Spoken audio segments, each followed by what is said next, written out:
വിശുദ്ധ ലൂക്ക എഴുതിയ സുവിശേഷം 4-ാം അധ്യായം. മരുഭൂമിയിലെ പരീക്ഷ.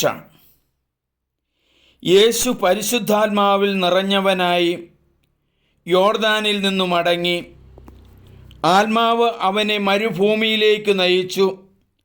അവൻ പിശാചിനാൽ പരീക്ഷിക്കപ്പെട്ട് 40 ദിവസം അവിടെ കഴിഞ്ഞുകൂടി. ആ ദിവസങ്ങളിൽ അവനൊന്നും ഭക്ഷിച്ചില്ല. അവസാനം അവന് വിശന്നു. അപ്പോൾ പിശാച് അവനോട് പറഞ്ഞു, നീ ദൈവപുത്രനാണെങ്കിൽ ഈ കല്ലിനോട് അപ്പമാകാൻ കൽപ്പിക്കുക.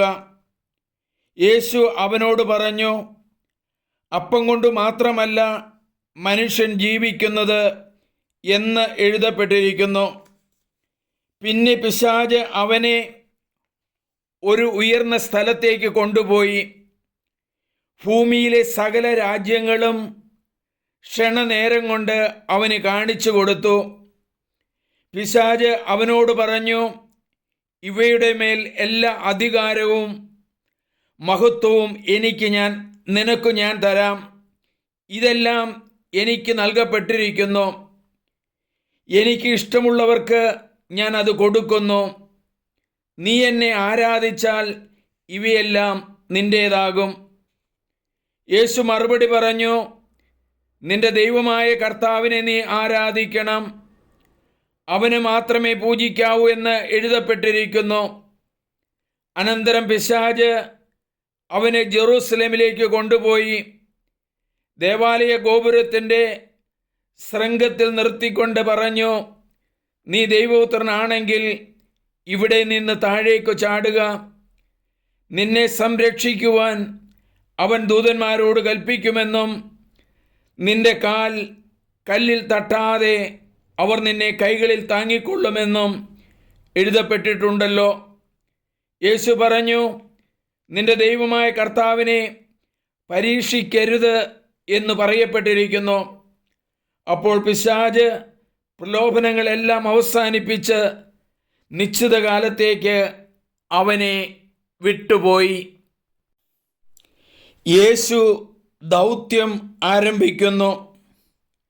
യേശു ആത്മാവിൻ്റെ ശക്തിയോടുകൂടെ ഗലീലയിലേക്ക് മടങ്ങിപ്പോയി. അവൻ്റെ കീർത്തി സമീപ പ്രദേശങ്ങളിലെങ്ങും വ്യാപിച്ചു. അവൻ അവരുടെ സിനഗോഗുകളിൽ പഠിപ്പിച്ചുകൊണ്ടിരുന്നു. എല്ലാവരും അവനെ പുകഴ്ത്തി.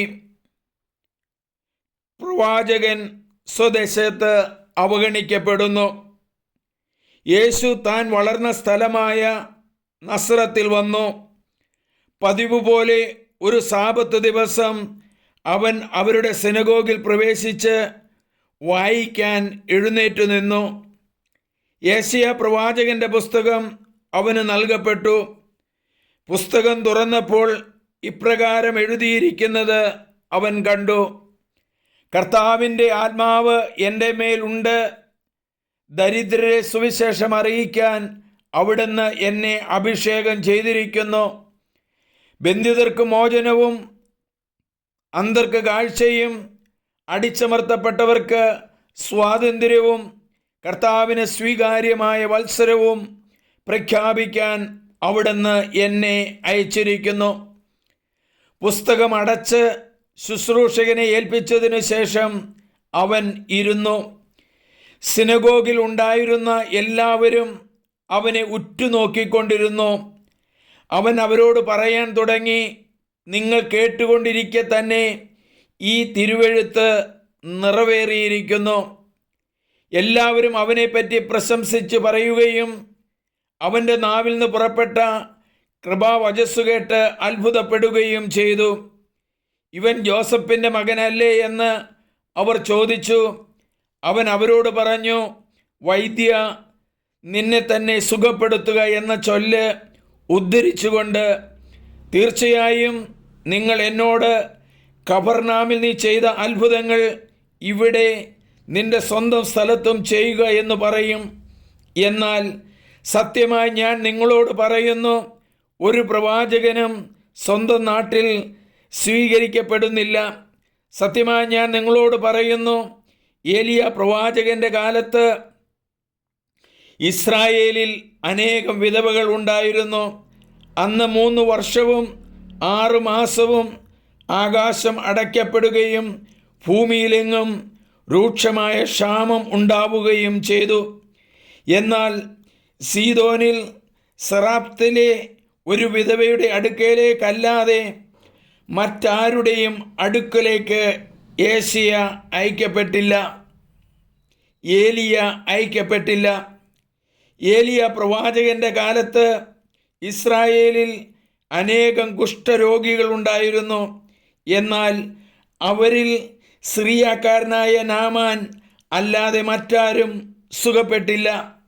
ഇത് കേട്ടപ്പോൾ സിനഗോഗിൽ ഉണ്ടായിരുന്ന എല്ലാവരും കോപാകുലരായി. അവർ അവനെ പട്ടണത്തിൽ നിന്ന് പുറത്താക്കുകയും തങ്ങളുടെ പട്ടണം സ്ഥിതി ചെയ്യുന്ന മലയുടെ ശൃംഗത്തിൽ നിന്ന് താഴേക്ക് തള്ളിയിടാനായി കൊണ്ടുപോവുകയും ചെയ്തു. എന്നാൽ അവൻ അവരുടെ ഇടയിലൂടെ നടന്ന് അവിടം വിട്ടുപോയി. പിശാച് ബാധിതനെ സുഖപ്പെടുത്തുന്നു. പിന്നെ അവൻ ഗലീലായിലെ ഒരു പട്ടണമായ കഫർനാമിലെത്തി സാബത്തിൽ അവരെ പഠിപ്പിച്ചു കൊണ്ടിരുന്നു. അവൻ്റെ പ്രബോധനത്തിൽ അവർ വിസ്മയഭരിതരായി. കാരണം അധികാരത്തോടു കൂടിയായിരുന്നു അവൻ്റെ വചനം.